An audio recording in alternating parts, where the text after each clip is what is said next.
Yeah, I mean, the goals are pretty simple. That's compete as best we can at every race. So, I mean, we're going out there to race and to race hard and compete for that podium and for the big trophy. I mean, I don't think that's any secret around here. We're not there just to show up. These guys work too hard. They want to see that thing on the podium, and that's where I want to put it. I want to help this team as much as I can to help them achieve their goals.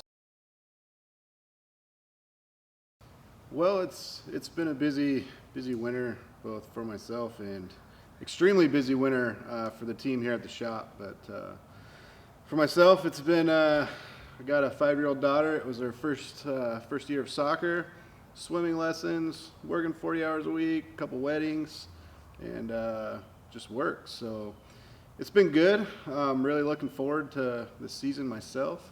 But yeah, I know the guys here at the shop. They've been working like crazy. So it's they've been out here. I think they're working 6 days a week out here at the shop trying to prepare for 2020. So it's exciting stuff.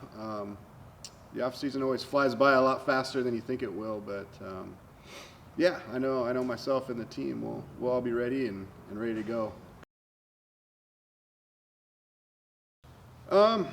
You know, driving unlimited is not easy. It's completely different than any other limited or even Grand Prix for that matter. It really just took some time getting used to the boat, getting acclimated with the team, and I think once Scott and I kind of figured out how to really communicate and really you know what each other was thinking on the boat started getting exponentially better. I mean, every run out, and that helped make my job easy. So as the team and crew chief Scott, they improved the boat ride, improved the handling of it.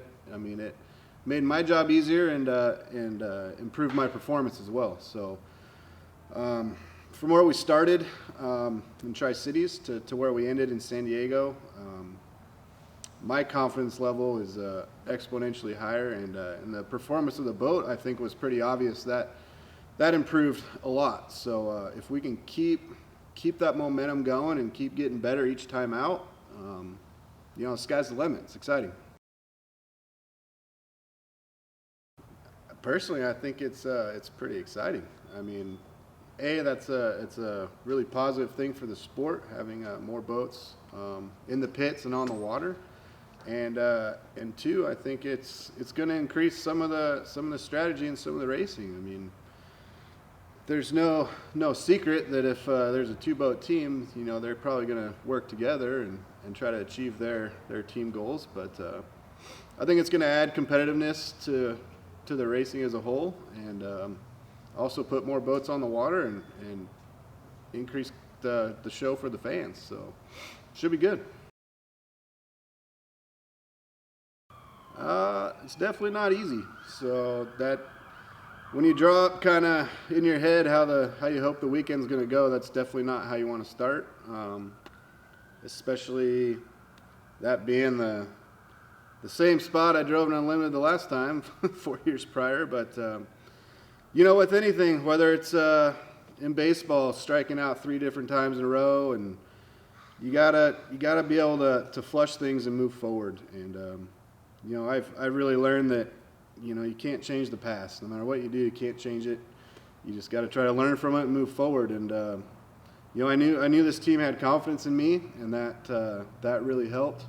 And I had confidence in myself. And you know, getting back out there, getting through it, you know, it was good, and it really helped, I think, myself build my own skill set in the boat, because if you don't go through things like that, then I think maybe you get a little overconfident sometimes, and it helps overall just become a better driver, I think, going through challenges like that.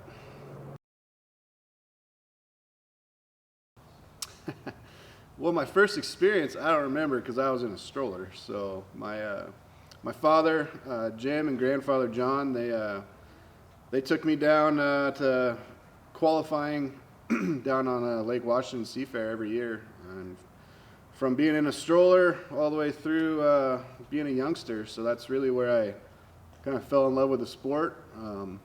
My father grew up in Ballard, was a big fan of boat racing. He'd ride his bike over the hill to Green Lake, and really fell in love with the sport as a kid too. Just never had the time or resources to get involved himself. But I think I was 12 years old when things kind of took shape, and he took me to an outboard race, and my eyes lit up, and I think his passion for the sport came back himself, and we both took the plunge. Him and I shared a little A-stock hydroplane. I'd race it in J-stock, and he'd race it in A-stock, and strap it to the roof of his Ford Explorer, and that's where it all started. So it's a great sport. I mean, it's been nothing but positive for me. It's a great family activity, and been a real positive influence in my life. So very fortunate, very grateful for my father and grandfather getting me started and getting me going. What does the Gold Cup mean to you? Well, I think that's obvious as a kid. It's hard not to root for Chip Hanauer and always kind of watch and envy him. And he was kind of a hero growing up watching the Unlimiteds. But my favorite boat actually competed against him, and I think that was the old Winston Eagle Smokin' Joe's, because I grew up right up the hill in Auburn from their shop down there, and my dad and I, whenever we drove by there, we'd always slow down and peek and see if the garage doors were open, and if they were, we'd swing by just to see if we could see the boat in the shop. So they were real close to us there, and always rooted for them as well. So I was a middle infielder. I started at shortstop for 4 years in college, and then in minor league ball I was second base, third base. My strengths in baseball definitely were not my fielding ability. It was mainly my hitting ability. So I led the league. I still hold a lot of offensive records for the league. My senior year, kind of my proudest record was I had a .468 batting average my senior season out at Central Washington. So finished up with, I think, just over 20 home runs, and yeah, hitting was definitely the reason I was out there. So I love the game, love my teammates, my coaches. They were great, and they helped instill a lot of qualities and skills that I think helped carry over to my hydroplane racing. So very grateful for all the opportunities I got playing baseball. I mean, as much as hydroplane racing's been a part of my life, baseball was a huge part of my life as well. And again, that all stemmed from my father. I mean, growing up, he was my Little League baseball coach, and I, fortunately or unfortunately, my summer hobby of racing boats didn't allow me to play a lot of the select summer leagues and all that comes with high school age, baseball. So I might have fallen a little bit behind there, taking the summers off to go race hydroplanes all summer. But I had a high school mentor of mine, a math teacher. He said, "Hey, you're going to Central Washington University. For everything I've done to help you out, just do me one thing and we'll call it even." I said, "What's that?" He goes, "Go try out for the baseball team." So I went out there. I just tried out as a walk-on, and I think I barely squeaked by, and made it as a redshirt freshman.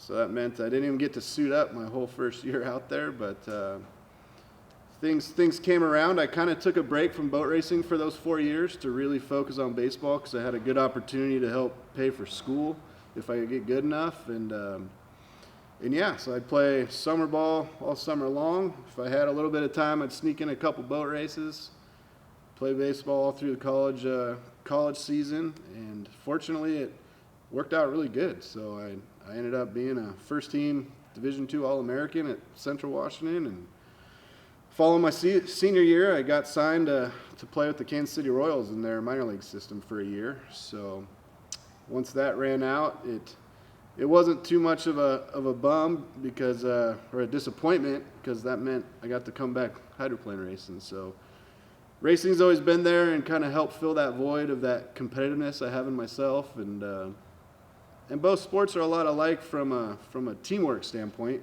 because it's not just one guy that drives the performance of the team. I mean, it's a full team effort, and it takes a lot of work. Both sports do. So I think they've both kind of helped me find success in both activities.